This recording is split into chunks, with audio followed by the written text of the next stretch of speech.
This is Michael, the host of the WDYM podcast. You ever hear an episode and want to give your 2 cents? Now you have that option with the text and talk. In each episode description up at the top, you see the option for text and talk. Hit that link, start texting, and I'll start talking. Be a part of the WDYM podcast and start texting and talking with me.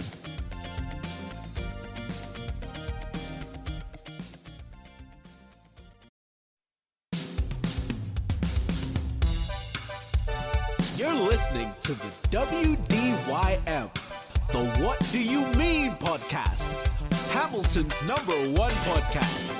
Now sit back and relax. Here's Hamilton's own Michael Gillespie.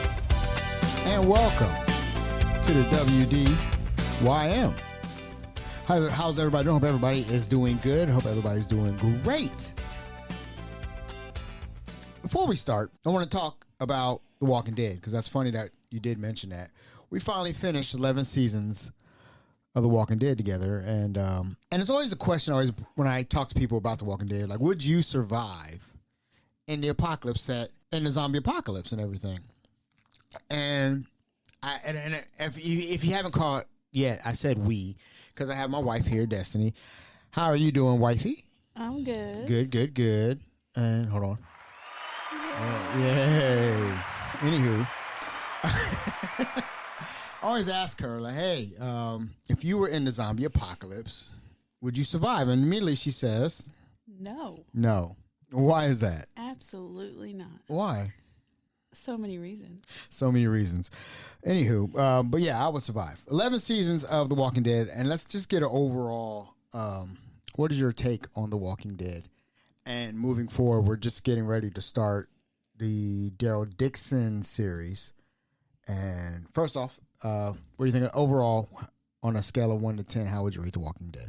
The whole series? The whole series. A 7. A 7? Not too bad. I would give it an 8 because it was something that hasn't been done on TV before.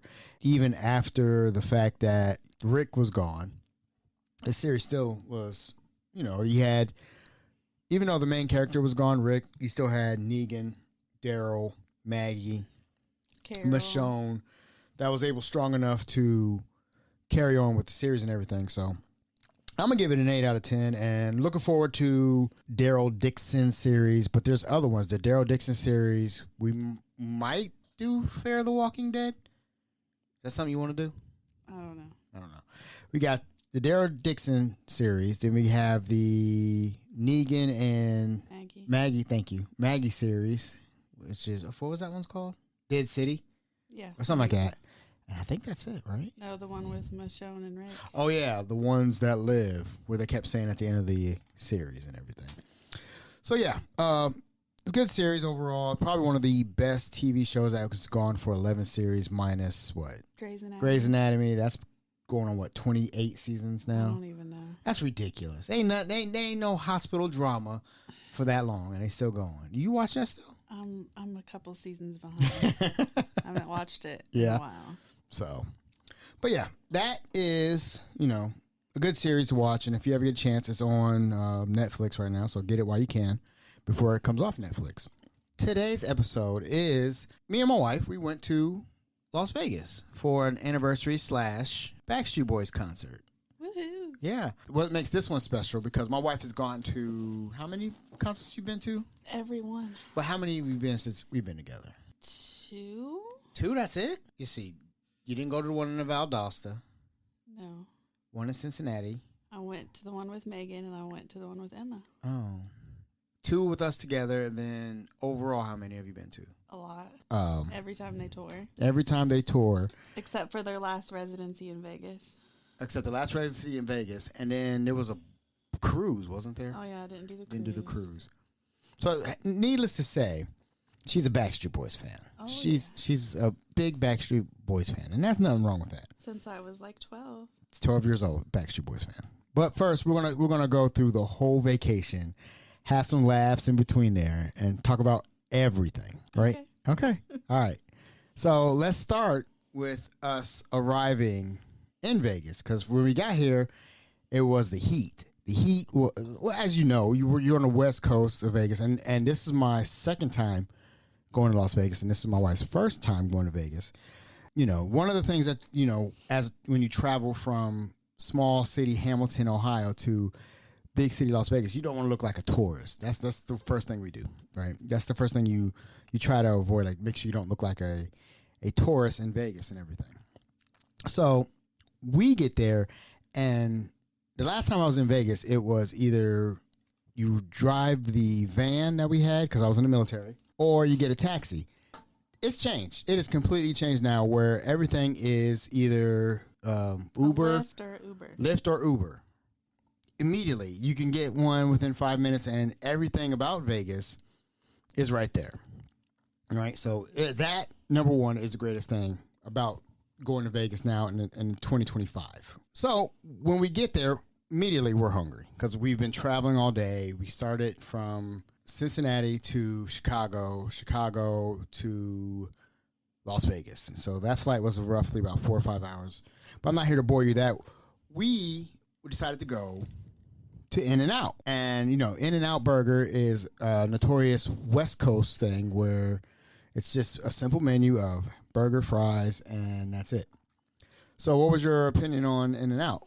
It's good. I'm surprised that, one, it was actually pretty good. And then number two, it was kind of relatively cheap. It was probably our cheapest meal. It was Yeah. like, what, $20 for 2 meals? Yeah, and that was really good too. And I'm kind of surprised that it hasn't branched out further to the east side of the United States. But we got off the plane, went to In-N-Out, had a pretty good experience there, and then we went to sleep shortly after that.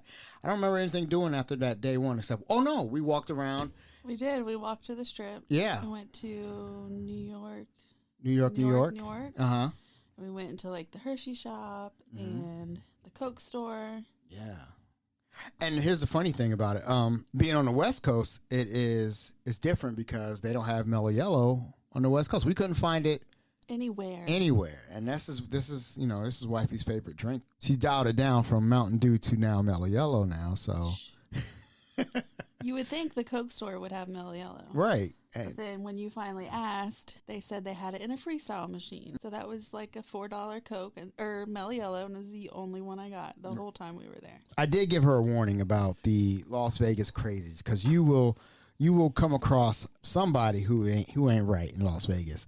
And the first one that we saw was a man in his underwear, and these are not boxers, ladies and gentlemen. These were tighty whities. He was up there just taking a quick little mini bath. Yeah. Taking a quick mini bath on the Strip. And I was like, yo, this is crazy, but this is Las Vegas. So day one was just recover from traveling, getting something to eat, and then, just getting our surroundings together and figure out what we're going to do. So that was day one. And we spent a total of 3 days there. We got there Wednesday. We left Saturday. Okay. 4 days. So 4 days. Well, that last one don't count because we had to get up and early and all that stuff. Yeah. So day one was just to recover. Day two. Well, we woke up at like 5 a.m. You're right. We were still stuck on East Coast time. We fell asleep in the hotel before 8 o'clock. Right. So we didn't even experience nighttime Vegas until day two. Right. Because you closed the curtains in our room. The room was fantastic. We stayed at Virgin Hotel. Yes. Right off the Strip. Shut them curtains. It was pitch black. So day two. What did we do day two? Oh, we went to the buffet downstairs. Oh, yeah. To eat breakfast. Right. Terrible, yeah. Breakfast buffet. We were starving. Mm-hmm. Just trying things out because, when you get there, the thing about Vegas is that it's an adult playground, pretty much, but you can only do so much within those 3 or 4 days, and anything over that, it's terrible. It's just like, okay, I've done this, I've done that, this, and then I've done everything I wanted to do. Day two was basically kind of a recover day. I think we did do some shopping a little bit. Well, we had to we got a vibe package for the Backstreet Boys concert, and we wanted to go to the merch store in the Backstreet Boys experience, so we had to wait for the little concierge lady to get there with our vibe lanyards. Yeah. So we didn't really do much until we got that at like 11. Mm-hmm. And then from there, we took a lift to the Venetian. Venetian Hotel. which was overwhelming and huge. There's a little mall inside of it, Mm-hmm. the gondola ride. So we looked around there until we finally found the Backstreet Boys experience. And the thing about the Backstreet Boys experience was that it was like a time warp back to 1999. There you go. Back to 1999, where it seems like, everything was focused on the Millennium album, which is arguably probably their best album. Mm-hmm. And, just taking pictures and getting merch. And what else did we do? Just see like pictures. They had a TRL pop setup where you can be on the set with cardboard cutouts and take pictures. Lots of photo ops, and it was really cool because they had people there to actually take pictures for you with your phone. So they had the inside of a plane set up, all their old posters. If you had the VIP access, you got to go behind the scenes with all their outfits and things like that. But overall, it was very cool. All the details. There was Millennium details, 99, 2000 stuff everywhere. It was so cool. Yeah. I walked in, I was emotional. I could have cried. But I was I'm not going to cry. Right. But it was so cool to see. One thing, that I noticed was that, a lot of people, you would think that this is a Backstreet Boys concert with a whole bunch of women and everything, but there's a lot of dudes there. Yeah. Yeah. And I was like, you know what? That's not too bad. And, these guys have been performing for 30 plus years, but I'm going to stop on that because, that's the main attraction of this podcast. Day 3. What do we eat day 2? Nothing memorable, I guess. No, after day 2, we walked around a lot. I think that's when we ate at Happy Camper, that that pizza place. Yeah, that was good we kind too. of explored. Well, after we got the merch, and I spent a lot of money. Tons of I money. spent a lot. Yeah, I Mm-hmm. spent a lot of money and don't regret one single thing I bought. And then we walked around. The Venetian was getting lost because it was Mm-hmm. so big. Then we walked around on the strip. We walked a lot of places because to us it wasn't hot. So it felt wonderful. Went to Happy Camper and ate. What else? I think we... So this is Thursday. Oh, and Thursday night we went to the magic show. Okay, so let's set that up. We were like, well, what are we going to do? What do you want to do? We're in Vegas, blah, blah, blah. So I'm looking up David Copperfield. David Copperfield would be a great show to see. And tickets were a little pricey and everything. And it was a little later than the day. And then, hold on, I got to get, what's the guy's name? Mat Franco. He won America's Got Talent. So we were either going to go to that or we were going to go to the Cirque du Soleil Michael Jackson The One show. But you didn't want to do that because you weren't seeing Michael Jackson. Mat Franco, that was his name. Right. I mean, no offense, but Michael Jackson, I felt like we weren't going to see anything new at a Michael Jackson concert or a Michael Jackson Cirque show. du Soleil show, yeah.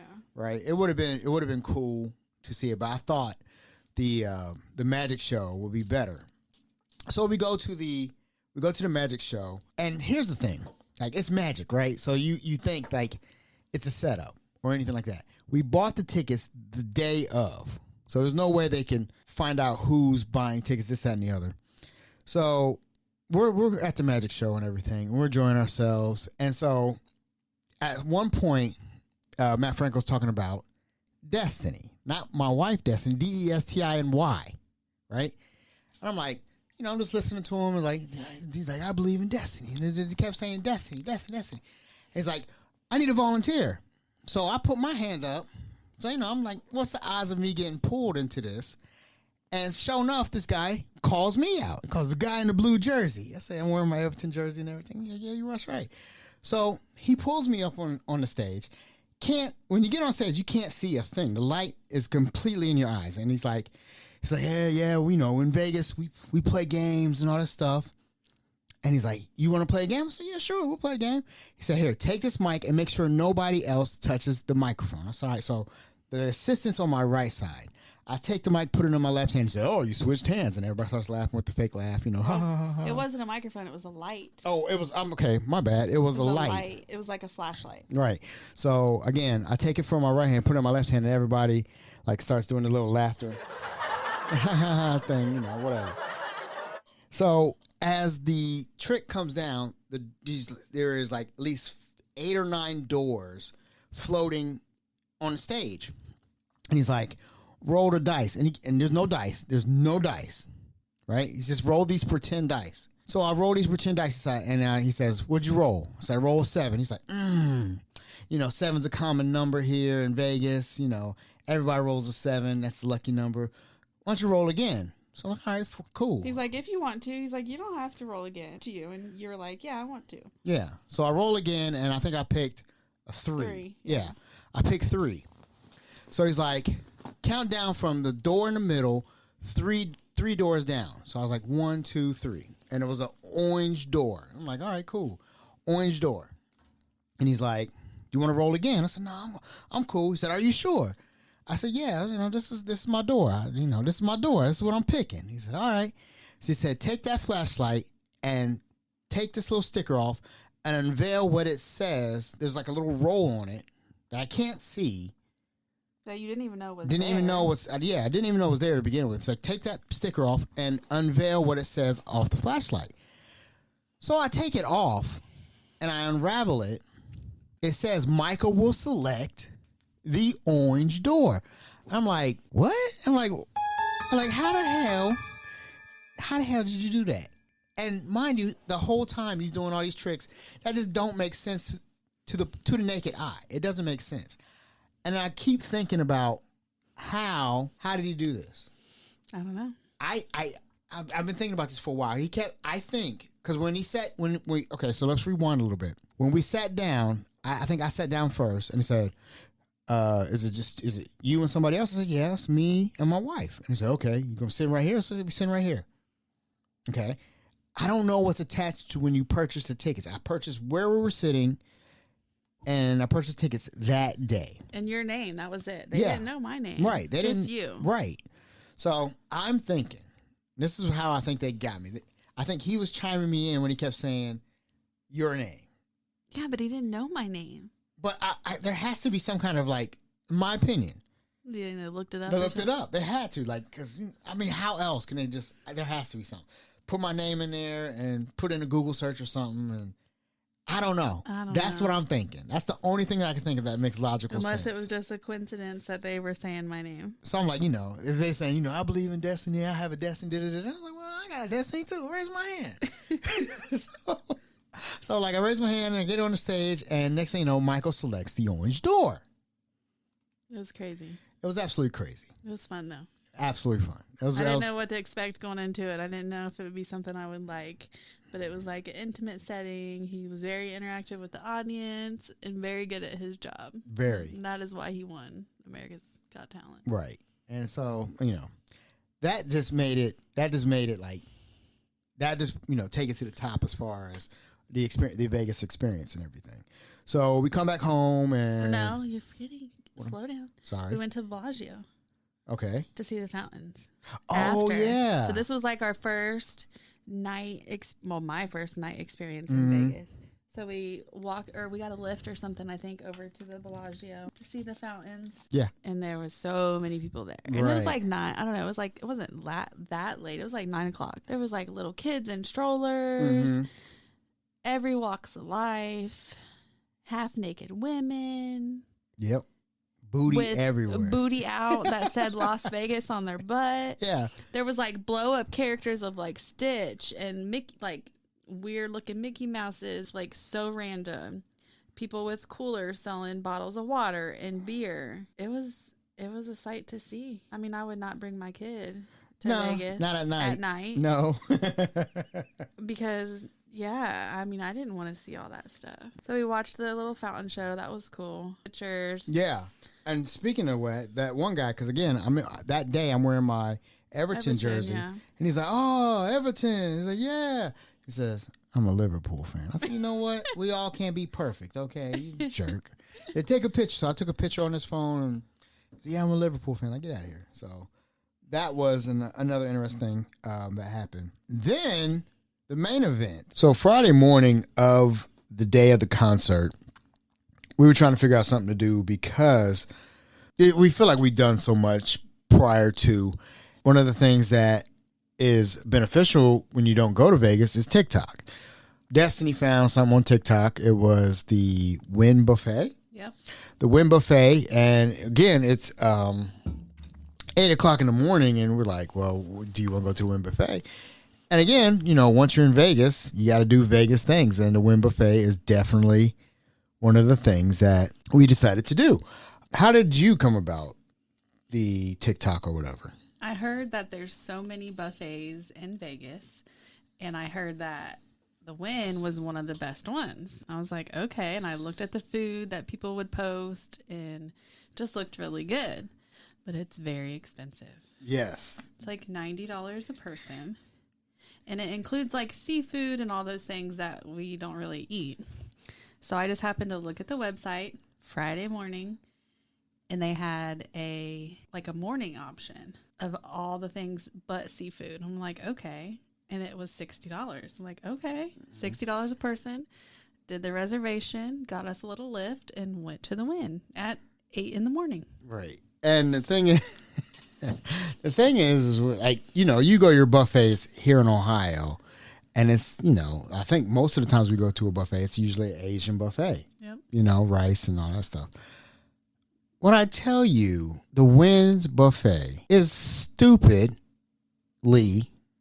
if that's a word, stupidly big. I mean, there is so much stuff. There's like, as soon as you walk in, they're like, hey, what do you want to drink? So, we get the drink and everything. And it's like, grab you a plate and get going. So as soon as you walk in, you're hit with the desserts first. The desserts are right there. As soon as you walk in, you're like, oh, I'm going to come get that. I'm going to get that. You put little mile markers on the desserts. But as soon as you get in there, they have so much food. It's ridiculous how much food. They have an omelet station. They had Asian. They had sausages. They had banana chicken. What is banana chicken? Whatever it was good. It was delicious. I mean, when we first walked into the food area, we just kind of looked at everything they had. And I was like, oh, my goodness. Like, we didn't even know where to start. Because it was like 8 in the morning, but I didn't want breakfast. Right. Like, you could have anything you wanted. Like I said, they had an omelet station, sausage. They had pancakes. They had breakfast. They had seafood. I mean, it was just... Sushi. And mind you, this is 8 o'clock in the morning. At our hotel, we had a little spot that had breakfast. This thing blew it out the water. And it was just a smorgasbord of food. So, of course, if I'm paying $60 a plate... You're gonna get. I'm gonna fill that plate up, every bit of it. You're gonna try everything. You're gonna try everything in God's green earth. Didn't know what it is. That's okay. I'm gonna try it. We're gonna try it. Exactly. So, one of the highlights that we had was I think I had the sausage. This was pretty good. They had a little Asian food. It was good. I really cannot think of anything that was like I don't want to try that or that was bad or anything like that. I generally think everything was good. And I think, and I don't mean to sound like, like I'm a big old pig or anything, but I think I at least got 3 plates myself. Oh yeah, easily. Yeah. I'm trying to think what was the crepe. Oh, well, the dessert, but there was something on there, some meat thing that we had. The brisket. Oh, yeah. The brisket was so good. Didn't they have like turkey or chicken? Yeah. Yeah, like turkey legs and everything. Or it was chicken legs. They had chicken legs, banana chicken, brisket, sausage, and it was just so much food. And one of the main things that we got is that they had a crepe station. Anything imaginable was there. It was fresh. Everything was so fresh. Yes, it was so good. It was so good. I got a crepe with strawberry, banana, and a caramel sauce on it, and they hit it with the chantilly cream on top of that, and it was amazing. It was amazing to eat it. Me and my wife, we shared the crepe and everything, and the funny thing about it was we kept getting plate after plate after plate, and it wasn't until Destiny said, "Go ahead." We've been eating for a whole hour. She said we've been eating for a whole hour. I'm in mid-chew. Damn it. But it was so good. Right. It's just one of the things that you just, once you go to Vegas, you have to do. You have to experience. Yeah. And for sure. Absolutely. We absolutely wined and dined, ate, and then thankfully we could all, the thing about Vegas is that you don't see fat people in Vegas because you got to walk it off. You know what I'm saying? You eat something, and if you're not getting a lift or anything, you just walk to the next location and walk it off. But she said once we're eating for a whole hour, I said, you know what, mouthful of food, this is it. This is the last plate I got. Because it was if she didn't say that, and maybe I probably would have got a fourth plate. But we were so full. Yeah. Like, I don't know. Like, we were starting to slow down. Mm-hmm. And the desserts were all, like, miniature sized. And they were, like, just enough. Like, there was this caramel swirl cheesecake. Oh, my goodness. It was so good. Right. Like, it was all so delicious. I want another crepe so bad. Mm-hmm. Oh, so good. I can make a crepe, though. I know. Yeah, but. I'm waiting. Yeah. So, been almost 2 months. I'm waiting. Okay, well, get some fresh strawberries and banana, and just I go could back do to that. Vegas. Yeah, just go back to Vegas. But yeah, if you ever get a chance, go to the Wynn Buffet. Totally worth it. Totally worth Apparently go early. Go, yeah. Because the lady was like, you're here at a good time. Mm-hmm. Because it starts getting busy at like 10. So when we were walking out, there was already a line. Correct. And like it was like 9:30, 9:45 in the morning, and there was a line. Yeah. But you can have like all the drinks, like alcohol beverages. You can get like a package. And people were doing that at 8 in the morning. Right. Because when in Vegas. Yeah, Why exactly. not? Exactly. One other thing I do want to touch about, I know we talked about it briefly when we were at the Bellagio looking for it, but about the Excalibur, when you had the half-naked man coming at you, like, you want to come see our show? Oh, that was so weird. He just showed up out of nowhere. This big guy with no shirt on and these tight pants. And I just wasn't expecting it because we're walking around, kids are everywhere. Mm-hmm. Where they shouldn't be. And it was, I forget where was it at? That was Excalibur. Okay. There was like nightclubs in there, but it was like during the day. And he just like came up to me and I just was like shocked and just kept walking. Because it was like a Chippendale guy. Mm-hmm. Like, what is going on? It was the show, the Thunder from Down Under show. Oh, yeah, there we go. There Thunder from Down Under. Don't ask me why I know that. But he was like standing in front of like, I don't know, like a photo op, or you can go like behind the curtain. I don't know. It was like really sketchy. I was like, yeah, I'm good. I just kept walking. Yeah. So I thought that was funny because when I first went to Vegas, that happened to me. I'm like, I'm just a small town boy from Ohio, and this lady come on, you want to see our show? And she was topless and everything. It's just, you're just not expecting that when you're from Ohio and you're visiting Las Vegas. Yeah. Yeah. It was something. Yep. So that Friday led us to the main event for Friday, which was the Backstreet Boys concert. The main event, while we're all there, we go to the Sphere to watch the Backstreet Boys in concert. I'm going to be 100% honest with you. If you get an opportunity to go to the Sphere, I don't care what it is. If it's to watch The Wizard of Oz, a movie, or your favorite band, group, whatever is performing there, you need to go. Do it. Yes. Again, I'm on the outside. Like, we're going to a Backstreet Boys concert. I'm like, yeah, whatever. I'm not like, oh my God, this is it for me. Like, this is one of the things on my bucket list. It's like, hey, we're going to a concert and it's cool. First Backstreet Boys concert. Mine, yeah. Yeah, we have never, as long as we've been together, we've never been to a concert together. No. You never wanted to go to see Backstreet No, I don't Boys. want. I don't. Why would I want to go? You want to go now? Absolutely. Okay. Okay. Well, wait. Don't ruin it. Right? Don't do that yet.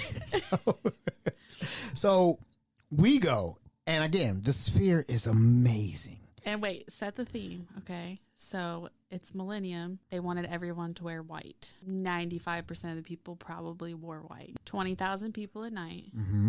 We were there for the Friday night show. Show started at 8. We got there at 6:57. I don't know why I know that, but we did. Doors opened at 6:30, and it was just you're going from a walkway from the Venetian to the Sphere, and then there's a door to the left, and you see the Sphere, and you don't realize how big the Sphere is until you're right up on it, It's huge. You can see it from everywhere. So you just walk in, and with the package that we had, we went right through security, no issue. In the inside, I mean, videos and pictures don't do it any justice at all. I mean, the escalators crisscross, all the Backstreet Boys stuff that they had set up, all the merch booths that were there. I mean, it was insane. And we weren't even in the sphere for the show yet, just like the outside and stuff. And as soon as you walk in, was crazy. And on top of that, she touched on it briefly, but then we got to get more merch. And we got cups. Because each weekend had their specific merch shirt. So I wanted the specific date of August 1st, and they only sell it at the Sphere. And like I said, mind you, we got there like 30 minutes after the doors opened. The floor we were on, they had already sold out of all the merch. So we had to go upstairs to get it. And we were in the 200 section. So you got ground 1, 2, 3, 4, all the way up. We were on 200, which was the 4th floor. It was insane. Like, just to comprehend, we're on the 4th floor and we're in level 200. So we went upstairs to like the 8th floor or something and got the merch, got our souvenir cups, and then went downstairs. And we were super early. We were like an hour and a half. We were like an hour and a half early because it says it starts at 8, but because of TikTok and all the videos, 8:40 is when they come out. But it was okay because the vibe was great. Yeah. Played Backstreet Boys songs the whole time, and you couldn't believe that I knew all the songs. Yeah. Hello, fan. Hey, look, I'm an Eminem fan too, right? I love Eminem. I don't know all the songs off the top of my head. Now, it's just like, we're sitting there waiting to play this one song. Like, what is this? Like, this is Siberia, Michael. What are you talking about? Like, oh, wait, chill out. I ain't never heard no Siberia. And the thing that really like started to like open my mind, like, oh, okay, this is really cool, is that everybody was cool. Like, the people that we sat with are cool. The people that sat right above us was cool. Everybody's cool. Like, you want me to take a picture? You want me to take a picture? Like, hey, you want me to take a picture of you guys? It's like, yo, everybody's just genuinely happy. Like, it was just a good time. And it was 20,000 people just like us, in white, our age, excited to see the Backstreet Boys. Men were there. People from literally all over the world were there. Right. Like, literally. And and I'm not exaggerating at all. There was people from everywhere that came to Vegas to see the Backstreet Boys. And that's powerful. Yes. You're so well loved. You have people coming from all over to see you for one night for an hour and a half show. Yep. Like, you can't get any better than that. Yep. 8:30 hits, and that's when the Sphere literally just comes alive. Like, again, you're at the Sphere, you see the sides, and it's like all like, screens of everything, like, interesting facts, who's the best cook, who cooked, just little stuff. But then 8:30 hits, and we are like literally like transformed. Exactly. That's the best word for it. You are transformed going into the Millennium with the Backstreet Boys, and like the whole Sphere comes alive. And now it's like, they have screens of, spaceship, and that was the theme of I guess the theme of Millennium. Yeah. A spaceship. But we're not talking like little screens like at a concert. We're talking the entire screen from floor to ceiling. Like, looking above you, there was screens, like everything. And that's when the 10-minute countdown started, and everyone was in their seats, and everyone was getting excited and going crazy. And the whole time, the back of the Sphere, like where the stage is, it looks like it's the stage, but no, that's screens. The stage is like small and at the bottom, but the way that the Sphere is, it just looked like it was the stage. And it was insane. Like, there's no other word. It was epic. Right. It was. So they're getting ready to play the first song, and everybody's like, well, I'm looking down. Our seats, we could look directly down to where the stage was at. And, everybody's looking around. I hear Destiny's like, well, where are they going to show up? And there's 5 small squares on the floor. I did not see those 5 squares because I'm so into it, but I'm like literally recording, and I have my phone on the stage, and I'm looking up because it's distracting because it's so big, and it's like, you're there. I'm guessing it's like almost like a 3D experience. Like you are right there. And then everyone starts cheering. And I hear you laughing. And they popped up out of the floor in those squares. And I missed it. I freaking missed it. Because I was so... I was looking above, and it was like it said Millennium, and it was like a big old spaceship, and it's just the effects were so like you need to see it twice just so you can like watch the effects and see because there's so much. And they come out singing Larger Than Life. And they come out and sing a modern version of Larger Than Life, you know, with the live. Well, you can hear the band. It's like a live band, a little rendition of the song, and they kill it. They kill the first song. It's like, yo, this is nuts. Now I go from being okay, that's cool, the Backstreet Boys, to now, like, I mean, it's in the DNA now. It's in the blood now. Like, the first song was like, oh my God. Then, what was song 2? I don't even remember what song 2 was. But we had another song on there, and the song goes at 9:03. And then I'm looking at my wife like, hey, it's, looking at her, she got like a little pouty face going on. I'm like, what's going on? Like, how do you have this face? And then she's like, it's almost over. It's almost over it's at halfway 9:03. Over. But I know because I avoided the TikTok videos, but I heard people talk about it. And I knew that it ended at 10:15. Right. And I knew it started at 8:40. So at 9:03, I'm like, oh my God, it really got like another hour because it was so amazing. And then they just, like, they sung, the third song was As Long As You Love Me, which is, like, my favorite song. And it was so fun. Oh, my gosh. Dancing, having a great time, didn't sit down. No. Like, they killed it. They just went song after song. And it was just so much fun. Yeah.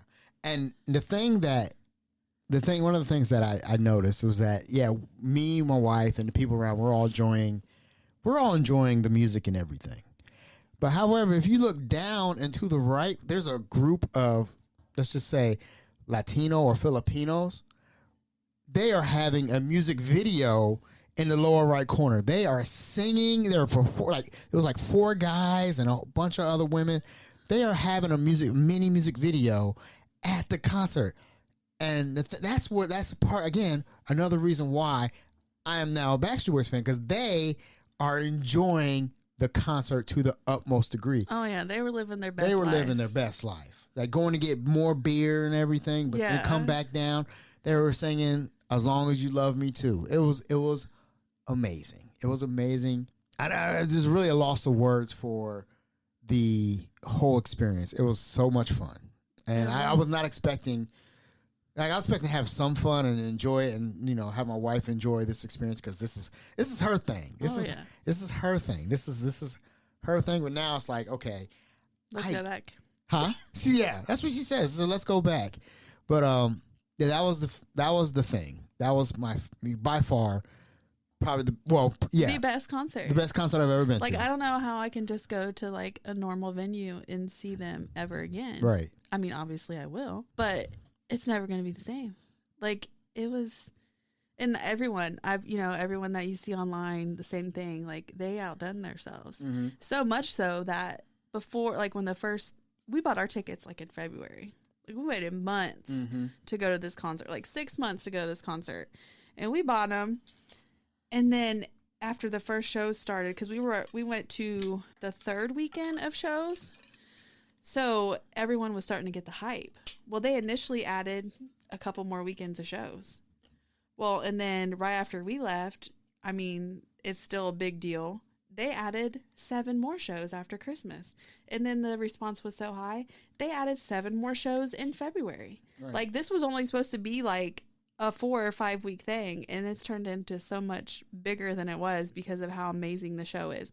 Like, celebrities there and everything, and making videos, and it's just insane. The outpouring of support from everybody, like everyone wants to go now. And so it was a great concert and everything. So this is I didn't tell you about this, but I want to play word association with the Backstreet Boys, okay?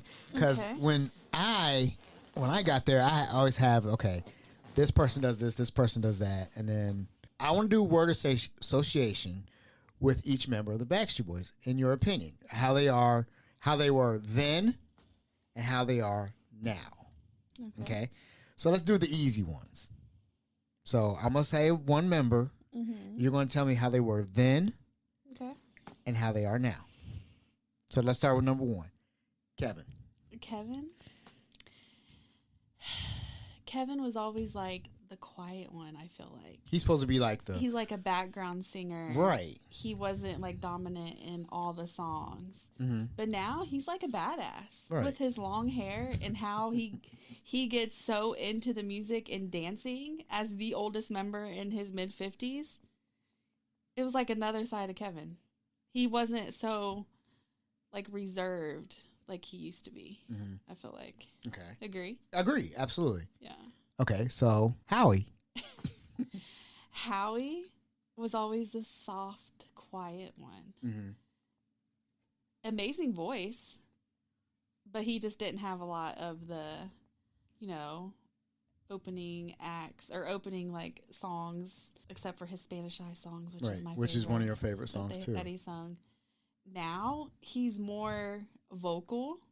He sings more, I think. He interacts more. It's just crazy to see how different they are. Again, he's like the second oldest, and it's just, I don't know. I wonder if it's because they were the oldest and they were like the fatherly figures of the group, and now that they're all fathers, they don't really have to be that role in the group anymore, Right. So now they're like, and they're being who they want to be. But yeah. And I want to get to, let's do Brian real quick. Then and now. Brian, always amazing. Mm-hmm. Your favorite. Yep. He's always a performer. He's always a clown on stage. But now, like, he's got vocal cord injury, like, damage. So it's a lot for him to sing. And his voice does get, like, scratchy. Oh, raspy. Mm-hmm. But, man, he kills it anyway. He belts out those notes like no other.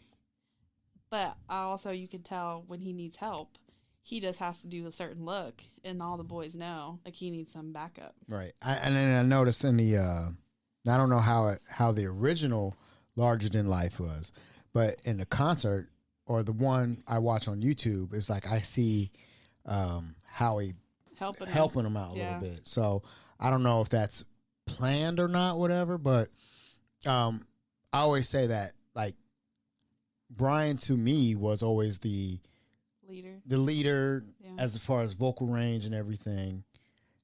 And I still, like, now I don't see him as a leader no more. Mm-mm. Because all of them each take their own part equally.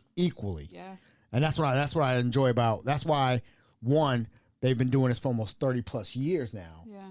That right now there's no leader. Yeah. Just dipping in sync, you know who the leader was. Yeah. It was Justin. I feel like they just evolved over time. Again, like I said, Nick was like 12, 13. Right. They needed that fatherly figure. Mm-hmm. Him and AJ were so young. Right. And now they're all adults. They all have kids, and they can kind of take on their own role, but still be like as one. Like AJ, he's still a clown. He's still extra in every single way. Mm-hmm. He's not changed at all. Nick, my favorite, always and forever. So let's stop. Nick then to Nick now.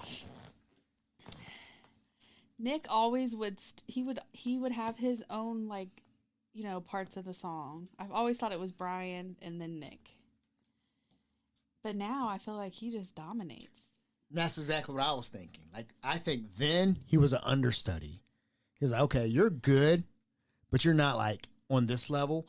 And then since 2000, in my opinion, 2000 to now, he has taken such a bigger role with the group, where I say understudy then, role now, superstar now. Yeah. And that's what I like about Nick's journey, is because, like, when he's doing more than that, he's belting out the song and he's doing extra too. Oh yeah, because I feel like his life, what he's been through with all his siblings dying, like, he's got one sibling left, and everything that he's been through, and he's a dad now. He's got little kids. He's just changed. You just need to quit doing the crotch grab on what? No. and we're editing this out. He's an amazing performer. Right. And he'll always be my favorite. Right. And then rightfully so. You know, like you said, you like Nick, I like Brian. But I think he's right now the superstar of the group. Yeah. It was I Don't Want to Lose You. He's in the middle. The first image that come up, he's singing it. And like I noticed his parts more because of what he's doing. You know, I was watching him on More Than That. And it's like you're the superstar now. You could be technically like the leader, but I don't see a leader right now. You know what I'm saying? Yeah, so, I feel like they're all equal and they Right. all have their strengths and weaknesses. And as life goes on, they evolve and accommodate to each other's flaws or what they need. You know, they need help. support it. Yeah. And it's great. Right. So fun growing up with them. Right. And then being there like, oh my God. Yeah. So last is AJ. AJ then. Well, that's not, I said we already did AJ. I thought we didn't do AJ. Yeah. We did AJ. I mean, AJ was always like wild and crazy. You did say that. And he's kind of still that person. Right.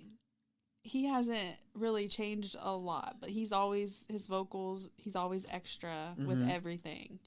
I feel like he's kind of stayed the same, but he's still amazing, right. you know? Right. And that's what I think. Like then he was the superstar. Now he's still a star. Yeah. Like he still does the extra things like get up, get everybody get ready, clap your hands and all that. You know, getting people hype and all that stuff coming out later, taking off his shirt. Yeah. I saw that. Yeah. So, I was like, I'm like, he was, in my opinion, the superstar of the group then, and now he's the star of the group. Like he's still his vocals are still great. His performances are still great. His physical appearance is still like, the wild hair, the blonde hair, his tattoos everywhere and everything. He was the superstar. Now he's the star of the show. Yeah. But I still think Nick right now is like, that was seeing him perform and everything. I was like, I see. Now you know why I love the Backstreet Boys. Yeah, I see it now. Yeah. I was like they know how to perform. They know how to perform so well. But just being in the sphere on that level, it just makes you love them so much more because we can show you videos and watch the videos, but it's nothing like being there, experiencing it. Like, and I only took a couple of videos, like, of my favorite songs and, like, when they came out and stuff because we were living in the moment. Mm-hmm. But some people, like, literally recorded the whole show and we've been watching it on YouTube. But it's like, I wanted to be in the moment enjoying it because it goes by so fast, but it was so fun. Right. So fun. It was such a good experience. And, again, this is like, oh, and just to say, like now I have a new favorite song. It was Incomplete. Incomplete was my song for the longest time, but now it's more than that. More than that, and then So. And now he comes home from work and he's got it on his phone, listening to it. Mm-hmm. I mean, and we went to the concert August 1st. Right. That was like 6 weeks ago. Right. It's not out. And the girls are like, are you done playing Backstreet Boys?